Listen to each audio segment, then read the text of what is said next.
So today I want to share with you a recipe that's going to help nourish your skin and let you have better complexion. I'm having a bit of sore throat today, so please bear with me.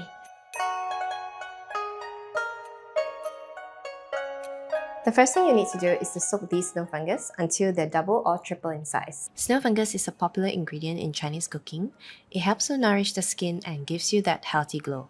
So there are two types of snow fungus.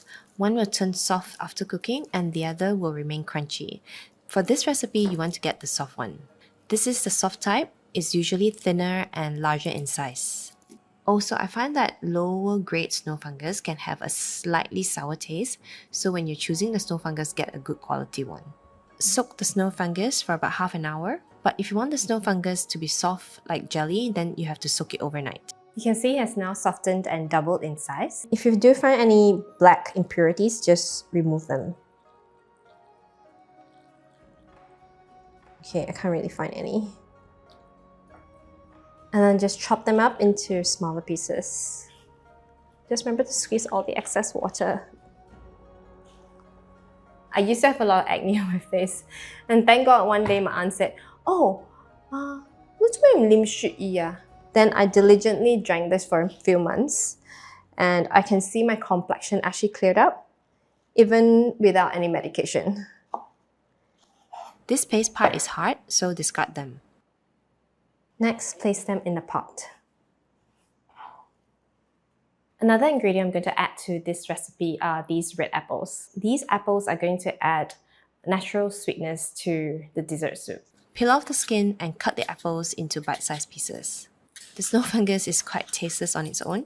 It will soak up all the flavors of the apple, so I recommend getting apples that are sweet. Then you wouldn't need to balance the dessert with too much sugar. I'm not sure if you do this, but I always steal a few bites while I'm cutting fruits. And then place all the apples in the pot as well. There isn't really a strict rule on how many apples or snow fungus you should use. If this is the first time you're making this, you can follow my recipe and then adjust it to your preference after that. Add water to the pot and bring to a boil. Then simmer for 45 minutes to 2 hours depending on your preference. If you boil it for only 45 minutes, the snow fungus will be slightly crunchy. For the snow fungus to be soft and jelly-like, then you need to boil it for about 2 hours. When it's done, add rock sugar and red dates. Red dates add sweetness and boost blood circulation.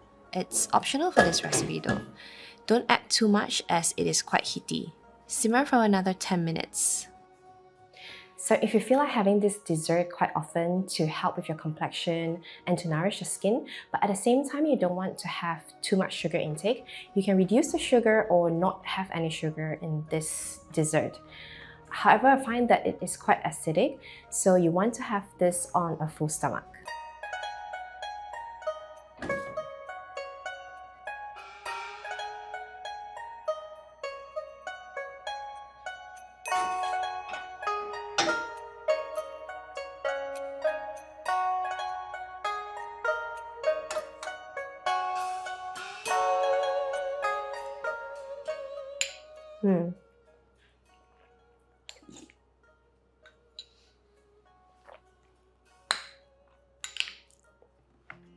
This dessert soup is sweet with a tinge of sourness.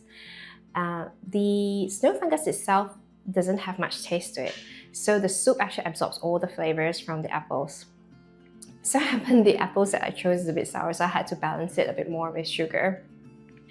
And there's no guarantee that this will definitely work, but I hope you do try it, and I hope it works for you. I hope you like this video. See you next time. For more exclusive and easy recipes, feel free to join my Patreon at patreon.com/RuyiAsianRecipes or my YouTube membership. Thank you so much for watching. See you next time.